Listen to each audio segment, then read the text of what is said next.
বিভিন্ন ধরনের বিভিন্ন মানুষের সমস্যা।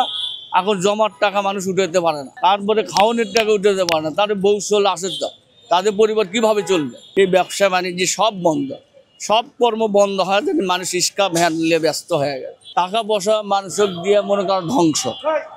আজকে 1 মাস পর তুলে দেওয়ার কথা ছিল, সেটা তুলে দিল না, না দিয়ে মনে আরো জনগণ আরো বেশি খেপে গেল।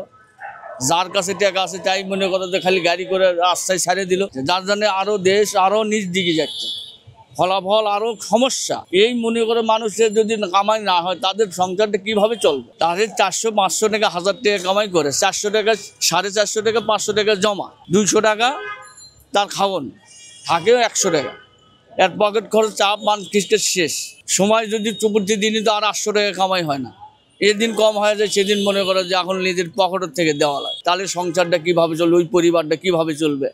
এই সরকার তো আর কোনো তার চিন্তা করছে না, এই পরিবারই চলবো। সমাধান এইভাবেই হচ্ছে। কিভাবে হচ্ছে? ওই পরিবারে যার মনে করে সাইডে কামাচ্ছে তারা চলতে পারছে, আর যারা এই কর্মই আছে, যারা মনে করেন যে চাকরি আসে আবার মনে করে এইভাবে গাড়ি চালাচ্ছে, তাদের চলতেছে, তাদের নিজস্ব একটা গাড়ি করছে, তারা চলতে পারতেছে। আর নিজস্ব গাড়ি যার না হচ্ছে তাদের মনে করেন ঋণ দেনা বিভিন্ন ধরনের তারা সমস্যার মধ্যে বিপদে আছে।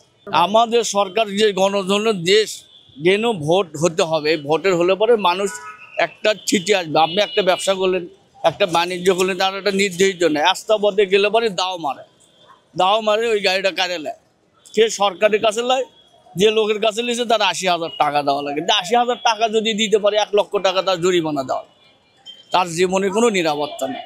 তাহলে এদের তো কোনো বিচার নেই।